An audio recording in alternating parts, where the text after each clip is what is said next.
આજે આપણે ઉપવાસ માટે બનાવીશું બટાકાની કાતરી અને સાથે રાજગરાની પૂરી।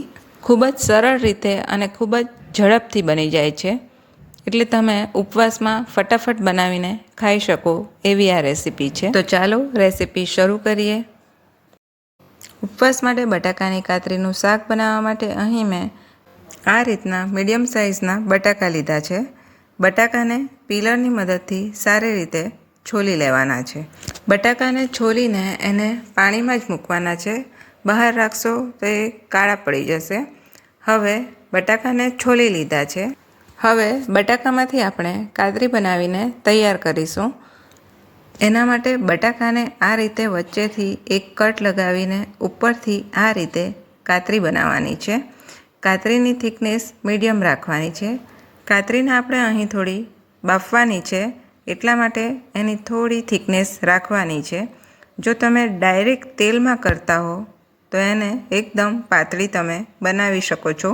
આ રીતે બધા બટાકાની કાતરી બનાવીને તૈયાર કરી લીધી છે। કાતરીને એકવાર પાણીથી સારી રીતે ધોઈ લેવાની છે। હવે કાતરીને એકવાર સારી રીતે ધોઈ લીધી છે। કાતરીને બાફવા માટે અહીં મેં તપેલામાં પાણી ગરમ કરવા માટે રાખી દીધું હતું। પાણી ઉકળી ગયું છે તો એમાં 1 ચમચી જેટલું સિંધવ મીઠું ઉમેરીશું। હવે સિંધવ મીઠાને સારી રીતે મિક્સ કરીને એમાં બધી કાતરી ઉમેરી દેવાની છે। હવે બધી જ કાતરીને ગરમ પાણીમાં ઉમેરી દીધી છે। એક ઉભરો આવે એટલે આ રીતે સારી રીતે મિક્સ કરી લેવાનું છે। પછી એના ઉપર ઢાંકણ ઢાંકીને એને 2 થી 3 મિનિટ માટે બાફી લેવાનું। 2 થી 3 મિનિટ બાફ્યા પછી હવે ઢાંકણ ખોલીને ચેક કરી લેવાનું છે। કાતરીનો રંગ થોડો ચેન્જ થઈ ગયો છે અને એને આ રીતે કાપતા એ સરળતાથી કપાઈ જાય છે। કાતરી સરસ રીતે બફાઈને તૈયાર થઈ ગઈ છે।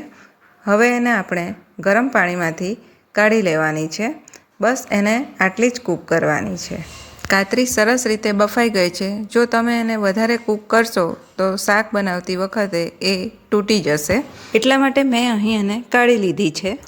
તમે જ્યારે પણ ઉપવાસ માટે શાક બનાવવાના હો તો આ રીતે તમે પ્રિપરેશન કરી રાખો તો એકદમ ફટાફટ શાક બનીને તૈયાર થઈ જાય છે। હવે આપણે રાજગરાની પૂરી બનાવીને તૈયાર કરીશું। તો એના માટે 1 વાડકી જેટલો રાજગરાનો લોટ લીધો છે। એમાં 1 ચમચી જેટલું તેલ ઉમેર્યું છે, સાથે 5 ચમચી જેટલું જીરું અને 5 ચમચી જેટલું સિંધવ મીઠું ઉમેર્યું છે। મીઠું તમે તમારા સ્વાદ મુજબ વધતું ઓછું કરી શકો છો। હવે બધું બરાબર રીતે મિક્સ કરી લેવાનું છે।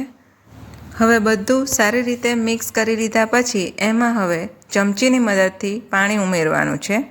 ચમચીની મદદથી ઉમેરશો તો લોટ એકદમ ઢીલો નહીં થઈ જાય, આપણે માપમાં પાણી ઉમેરી શકીશું। ચમચીથી પાણી ઉમેરીને મેં આ રીતનો કઠણ લોટ બાંધીને તૈયાર કરી લીધો છે। 1 વાડકી લોટ બાંધવા માટે અહીં 6 થી 7 ચમચી જેટલા પાણીનો ઉપયોગ કર્યો છે। હવે લોટમાં તેલ ઉમેરીને એને સારી રીતે કેળવી લેવાનું છે। આ લોટને બાંધીને રેસ્ટ આપવાની કોઈ જરૂરત નથી, તમે એને મસળીને ફટાફટ આ રીતે લુવા કરીને પૂરી બનાવીને તૈયાર કરી શકો છો। હવે લોટમાંથી લુવા બનાવીને એને સરસ આ રીતે ગોળ શેપમાં કરી લેવાના છે। પૂરીની સાઇઝ તમે તમારા પ્રમાણે નાની મોટી કરી શકો છો। હવે પાટલી ઉપર પ્લાસ્ટિકનું કાગળ રાખીને આ રીતે પૂરી વણીને તૈયાર કરી લેવાની છે। જરૂર લાગે તો વેલણ પર થોડું તેલ લગાવી શકો છો। પૂરી વણીને તૈયાર કરી લીધી છે। રાજગરાની પૂરી વણીને એને તરત જ તેલમાં તળી લેવાની છે। જો તમે એને સુકાવા દેશો તો પૂરી એકદમ ફૂલેલી નહીં થાય। અહીં તેલમાં તળવા માટે પહેલાં મેં 3 થી 4 પૂરીને વણી લીધી છે। બાકીની આપણે જેમ જેમ તળાય એમ વણીને તેલમાં મૂકવાની છે। જો આ રીતે પૂરી બનાવશો તો પૂરી એકદમ ફૂલેલી બનીને તૈયાર થાય છે। હવે પૂરી તળાઈ ગઈ છે, એનો હલકો રંગ ચેન્જ થઈ ગયો છે, તો પૂરીને હવે આપણે કાઢી લઈશું। એ જ રીતે બીજી પૂરી તળી લઈશું। પૂરીને તેલમાં મૂક્યા પછી ઉપરથી થોડું પ્રેશર આપવાથી પૂરી એકદમ સરસ રીતે ફૂલી જાય છે। હવે બધી જ પૂરીને આ રીતે આપણે તૈયાર કરી લઈશું। પૂરી તળીને તૈયાર કરી લીધી છે। હવે આપણે કાતરીનું શાક બનાવીને તૈયાર કરીશું। તો એના માટે મિક્સર જારમાં 3 થી 4 ચમચી જેટલા શેકેલા સિંગદાણા, 2 ચમચી જેટલા શેકેલા તલ, અને 1 ચમચી જેટલી વરિયાળી ઉમેરીશું. એને હવે એકદમ દરદરું વાટી લઈશું. હવે શાક બનાવવા માટે કઢાઈમાં 3 થી 4 ચમચી જેટલું તેલ લીધું છે. એમાં અડધી ચમચી જેટલું જીરું ઉમેરવાનું છે. હવે એમાં 2 કાપેલા લીલા મરચાં, છીણેલું આદું, 2 ચમચી જેટલા સિંગદાણા અને કઢી લીમડીના પાન ઉમેરવાના છે. મસાલાને થોડું સાંતળી લેવાનું છે. ગેસની ફ્લેમ સ્લો ટુ મીડિયમ જ રાખવાની છે. મસાલો બળી જશે તો શાક સારું નહીં લાગે. હવે એમાં અડધી ચમચી જેટલું સિંધવ મીઠું ઉમેરીશું. હવે બધું બરાબર મિક્સ કરીને એમાં બાફેલી કાતરી ઉમેરી દેવાની છે. જો તમે કાતરી પહેલેથી જ બનાવી રાખેલી હોય તો એને તમે જ્યારે ખાવાના હો ત્યારે માત્ર એને આ રીતે વઘારવાની જ હોય, એટલે તમે ફટાફટ શાક બનાવીને તૈયાર કરી શકો છો. હવે કાતરીને તેલમાં બધા મસાલા સાથે સારી રીતે મિક્સ કરી લેવાનું છે અને એને 1 થી 2 મિનિટ માટે તેલમાં આ રીતે થવા દેવાનું છે. વચ્ચે વચ્ચે કાતરીને થોડી થોડી વારે હલાવતા રહેવાનું છે. જો તમને થોડી ક્રિસ્પી જોઈતી હોય તો એને થોડી વધારે વાર થવા દેવાનું છે. હવે એમાં સિંગદાણા, તલ અને વરિયાળીનો ભૂકો ઉમેરી દેવાનો છે.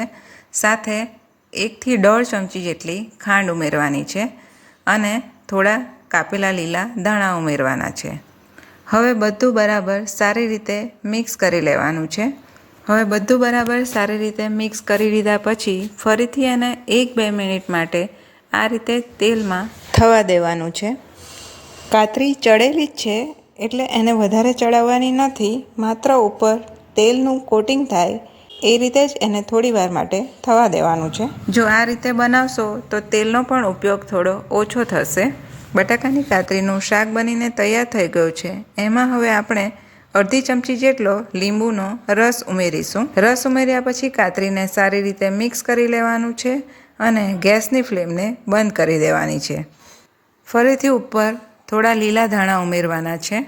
હવે ફરીથી કાતરીને એકદમ હળવા હાથે મિક્સ કરીને એને હવે પૂરી સાથે ગરમા ગરમ સર્વ કરીશું. તમે પણ એકવાર આ રીતે બટાકાની કાતરીનું શાક બનાવીને ટ્રાય કરો. ખૂબ જ ઝડપથી બની જાય છે અને ખૂબ જ ટેસ્ટી બને છે. બટાકાની કાતરીને તમે પૂરી વગર દહીંના રાયતા સાથે પણ ખાઈ શકો છો. તે પણ ખાવામાં એટલું જ ટેસ્ટી લાગે છે. વિડીયો અને રેસિપી પસંદ આવ્યા હોય તો વિડીયોને લાઇક કરો, શેર કરો અને મારી ચેનલને જરૂરથી સબસ્ક્રાઈબ કરો. ફરી મળીશું નવા વિડીયો સાથે. ત્યાં સુધી આપ સ્વસ્થ રહો અને મસ્ત રહો.